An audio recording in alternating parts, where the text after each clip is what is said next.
Well, howdy, y'all. Welcome to Once Upon a Time in Texas, episode number 102. So I'm your host, Michael Mitchell.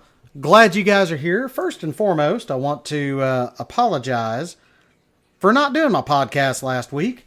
Frankly, things just got busy, time got away from me, and I wasn't able to lay it down. So for those of y'all that noticed and missed it, I appreciate that, and I apologize greatly.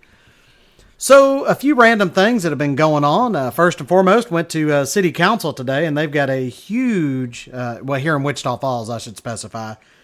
They've got a huge executive committee session, I guess, going on. And so the actual public part of City Council today was really short. And so I don't know that I've ever gone to a city council meeting that's been out that quickly. But looks like they're doing some good things. Got lots of stuff to talk about. And so, yeah, our elected officials are doing what our elected officials need to do to get things done and going for our city. Last weekend, me, my wife, and all three of my kiddos spent the weekend out at Camp Perkins, our local Boy Scout camp. It was Order of the Arrow, what we call Ordeal Weekend. For those of y'all that don't know what Order of the Arrow is, it is the Honored Campers Society of the Boy Scouts of America. And so it is loosely based on Masons. And so, you know, there's three different ranks or levels that you move up. And anyway, in this case, it's a Ordeal member, Brotherhood, and then Vigil. And so an Ordeal member is voted in by the rest of the troop. There are some things that they, have to do. They've got to have plenty of camping nights. They've got to be at least a first-class scout. And basically just show leadership and somebody that the other scouts genuinely respect. So then the next step is what we call Brotherhood, which is where you make the choice to kind of seal your membership with the Order of the Arrow. And of course, it's all Native American themed, which some of that's changing, and it is what it is. But so the next step is you decide to learn a little more about the Boy Scouts and about the Order of the Arrow and, cheerful service, goodwill to others, things like that. So, and then the next one is Vigil. And it used to be that you were voted on by other Vigil members. That has changed some. So now it's voted on by either Vigil youth or non-eligible Vigil members, meaning that they haven't been in long enough. So it's all youth-based at this point. And the reason I say all this, we only get 3 a year in this council. And it has to be minimum 50-50 youth to adult. And so with 3, we've got to have at least 2 youth and, 1 adult, or they can choose 3 youth. That's entirely up to them. They chose a young lady and a young man here in the Northwest Texas Council. The lady was Libby from Troop 2, which is our scout troop. The other one was a good kid named Evan from Troop 34 here in town. And the adult, they chose my wife, Jessie. And so as part of this, up until this year, you always got a Vigil name, which was a big honor. It's based off of the Lenape tribe language, which is part of the Delaware tribe. And anyway, my wife, they decided to name Mother Bear of the Red River because she's kind of a mother to all scouts and jumps in and helps where she can. And if you mess with one of her scouts or one of her kids at school, she can be a real bear. And then, of course, Red River. We live not far from the Red River, and Camp Perkins is literally right in the Red River Valley. So it was a big deal, big honor. We inducted lots of Ordeal members in. We had several that moved on up to Brotherhood that had gone through Ordeal before. It was just great. Other fun stuff going on. Both of my girls are doing some big things. Looks like they are going to go to London with the Memorial and Legacy Band here in Wichita Falls. They're going to be going to London for the New Year's Day parade. So a big thing. The reason I bring that up is if you are an independently wealthy person and listen to this podcast and you want to sponsor two amazing young ladies to go to London, message me. I'll send you my address and tell you where you can send a check, because holy crap, it's not cheap. And I've got two of them. So anyway, now they're going. My son Raylan is going to be doing summer camp and some other stuff this summer. We just got some big plans and some good things cooking.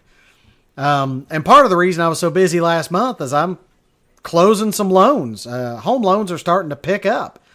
Rates are starting to move downward. So what we've been hoping for a while is starting to happen.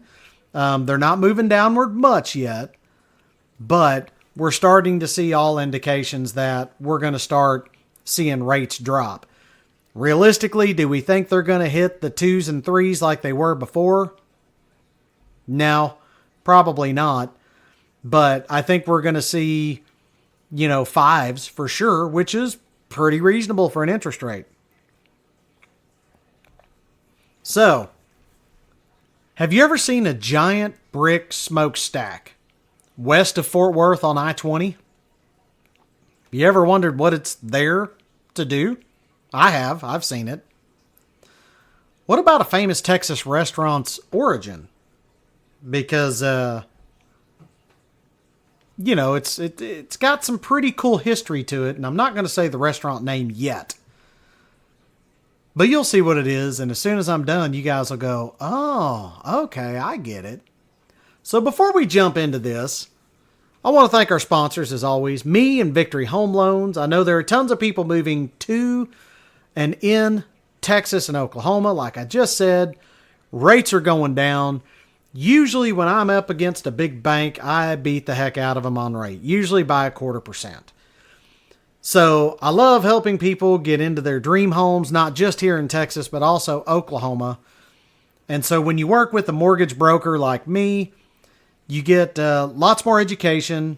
I get to shop about 37, I think, different vendors to really find you the best deal. And so working with us is faster, cheaper, and easier. I think the last 2 loans I closed, once we kicked it to the lender, I think one took 10 days, the other one took 11 days. No, I'm sorry, 9 days and 12 days. That's what it was. 9 days and 12 days to get them closed.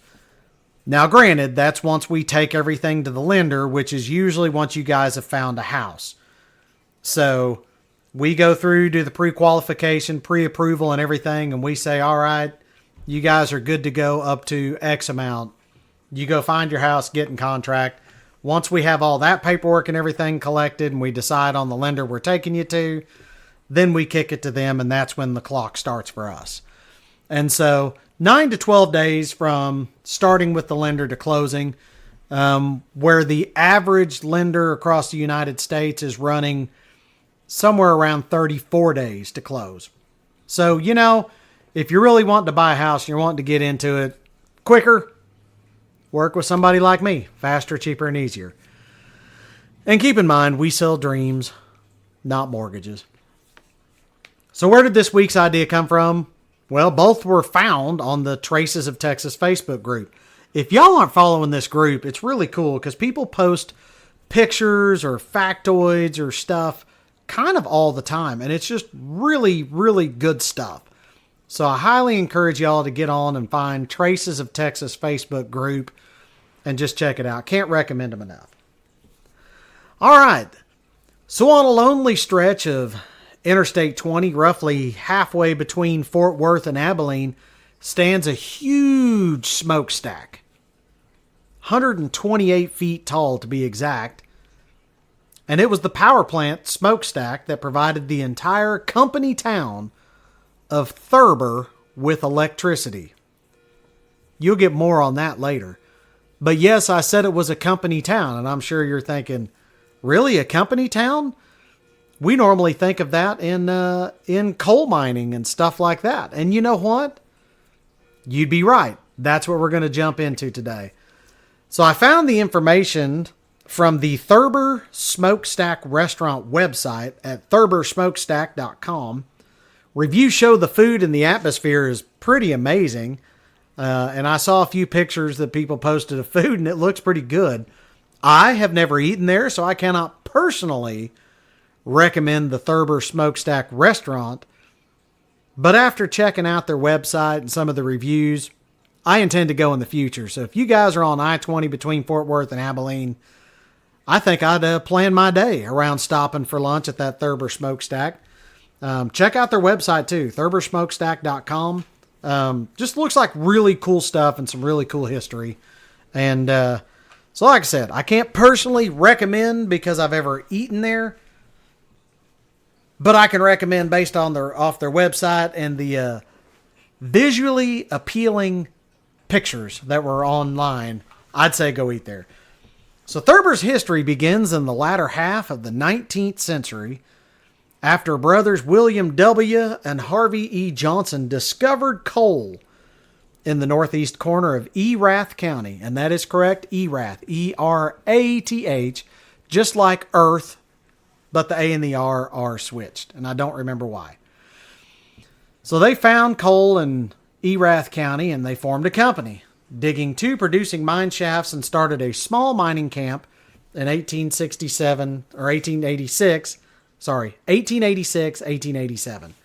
In May 1887, they signed a contract with the Texas and Pacific Railway, which was rapidly expanding its railroad network westward, like most railroads were, and agreeing to sell the company all the coal it could use.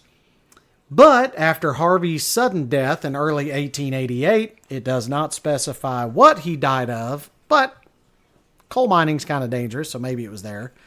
His brother William is faced with mounting debt and striking miners and sells the company to the newly incorporated Texas and Pacific Coal Company, headed by millionaire cattle broker Robert D. Hunter. The T&P Coal Company provided fuel for the Texas and Pacific Railroad, but was independently owned. So the town was named for H.K. Thurber, an investor in the Texas and Pacific Coal Company.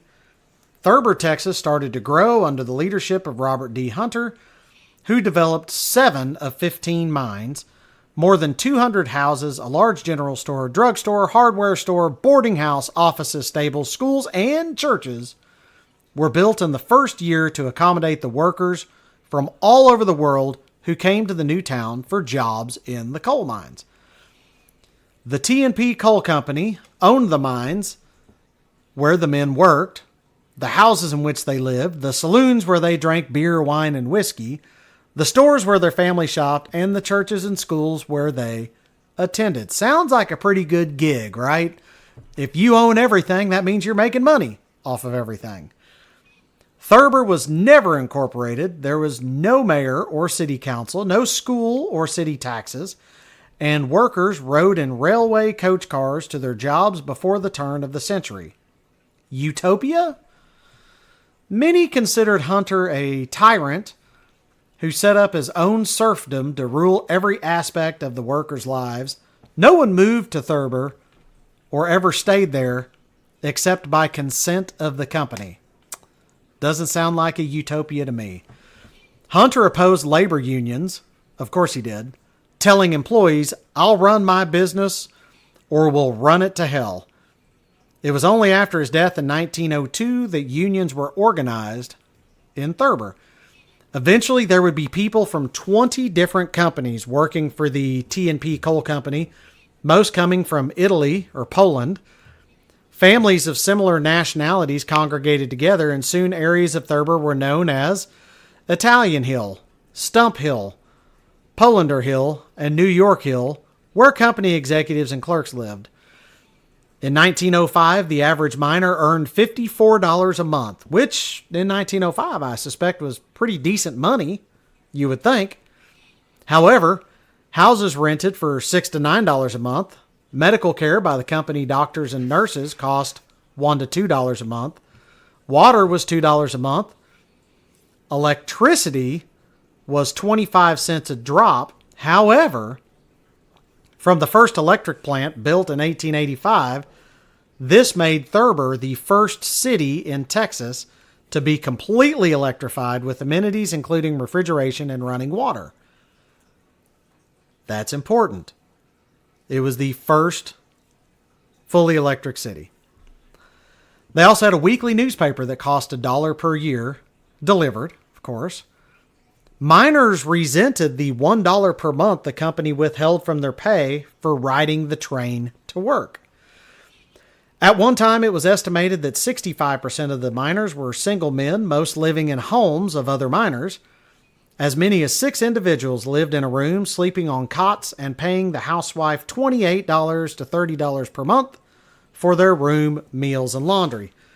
The company allowed employees to draw a portion of their wages before payday in the form of a checkbook or scrip made up of coupons ranging in value from 5 to 50 cents. Once an employee began using scrip, it was difficult for him to get out of debt to the company. As you can imagine, the scrip system was beneficial to the company because the coupons were only redeemable in company-owned stores. And over a period of 20 years, 50% of company store receipts were in the form of coupons. Kind of reminds you of that song, you load 16 tons, and what do you get? Another day older and deeper in debt. St. Peter, don't you call me, 'cause I can't go. I owe my soul to the company store. Do, do, do, do. There you go. There's a little bit of singing for you. So William Knox Gordon started as Texas and Pacific Coal Company engineer in 1889 and rose to become its superintendent, then general manager, and eventually took over as head of the company in the early 1920s. He was chairman of the board at his death in 1949. It was through his technical skills and congenial manager that Thurber grew and prospered. As general manager, Gordon, seeing the potential in the shale mud found in Thurber, persuaded company president R.D. Hunter to build a brick plant in 1897. The bricks became popular all over the state, and the orders kept the plant running day and night to produce millions of bricks for many Texas buildings and highways, including the Old Bankhead Highway, US 80, Austin's Congress Avenue, Fort Worth's Camp Bowie Boulevard, and the Galveston Seawall. The plant did close in 1931. Over a period of 38 years of coal production, the company operated 15 mines and mined over 14,260,500 tons of coal. Railroads, however, were finding oil as a more desirable fuel for the engines, and mines all over the country were steadily losing a market for their product. Miners demanded higher and higher wages, causing steady increase in the cost of coal as fuel. The railroads warned coal companies that they would be forced to change to oil as a cheaper fuel. Realizing the company would one day be without a customer, Gordon, with the encouragement of local citizens, began exploring for oil in Eastland County. In October 1917, he brought in the first producing oil well in what was to become the Ranger oil field. The well-established Gordon as the father of the Ranger field and changed the direction of the company from coal to oil from a $3 million company to a $150 million corporation. The discovery of oil also brought about the decline of Thurber. The last coal mine closed in 1921, and the 10,000 or more inhabitants of Thurber began to move away. By 1936, the town had been completely abandoned, and many of the buildings were dismantled. It had quickly become a ghost town. So basically, 15 years, they go from 10,000 residents to pretty much nothing. Today, only about 6 of the original buildings still stand in Thurber, including the old Mercantile building, built with solid Thurber brick, of course. That now houses the Smokestack restaurant that we talked about earlier, and the 128-foot tall smokestack from the second electric power plant built in 1909, which gives the restaurant, of course, its name. And the Bennett family owns all of the remaining original town site and has since 1961. and the Bennett family are the people that run the restaurant. Speaking of restaurants, let's shift gears to a beloved restaurant here in Texas, a franchise actually, and the lady who started it. A quick glance at TSHA Online, so the Texas State Historical Association, gives us information on an Adelaida Cuellar. I'm going to assume that's Cuellar. Cuellar. So born on May 30th, 1871 in Nuevo Leon, Mexico. In 1892, she and Macario Cuellar crossed into Texas and were married in Laredo, Texas. At the time, they spoke no English. They worked on ranches in small Texas town before settling as sharecroppers in Kaufman, Texas. In 1926, with 12 children to support, they were busy. Keep in mind, there was no cable TV back then. Mrs. Cuellar decided to supplement the family income by selling homemade tamales at the Kaufman County Fair. The tamale stand was a success, and the venture was repeated the following year. Soon after, sons Frank and Amos opened a Mexican cafe in Kaufman with Mama Cuellar, as she was called, doing the cooking. The cafe closed after 2 years as the Great Depression tightened the grip on the community. Eventually, using her recipe, several of her sons opened Mexican restaurants in East Texas towns of Terrell, Wills Point, Malakoff, and Tyler, as well as a son opening one in Oklahoma City and another opening in Shreveport, Louisiana. Unfortunately, all of those ventures closed by the end of the 1930s, presumably because of the Great Depression.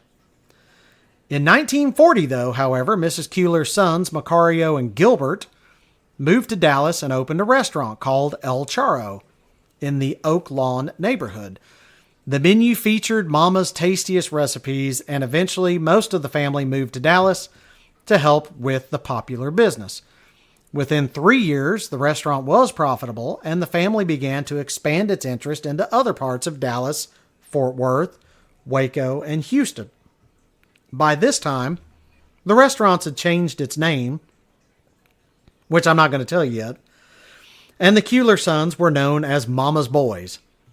The family expanded and diversified the business rapidly, entering the frozen food business in 1955 and opening restaurants all over the Southwest.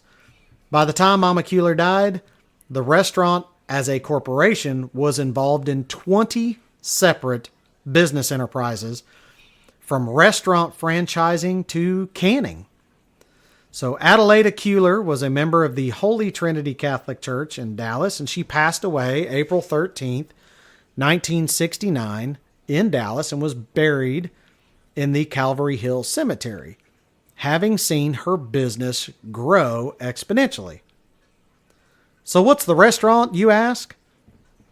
Well, it's none other than a little restaurant that most of you guys know called El Chico. And now you know how it started. And yeah, you can still buy El Chico canned refried beans. There's El Chico frozen foods. So yeah, Mama Adelaida came from pretty much nothing and pretty much started this now big business from just the little business of making and selling homemade tamales at the Kaufman County Fair. How cool is that? Talk about a rags to riches stories. I'm sure by 1969 she was very wealthy, as was probably most of her family. And El Chico is still going gangbusters. So what do y'all think?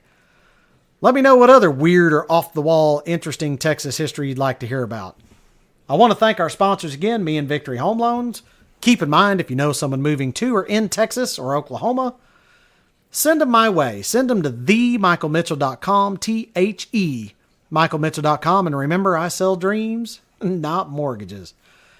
Thank you all for tuning in to Once Upon a Time in Texas. As always, remember, the stars at night are big and bright, deep in the heart of Texas. Y'all have a great week.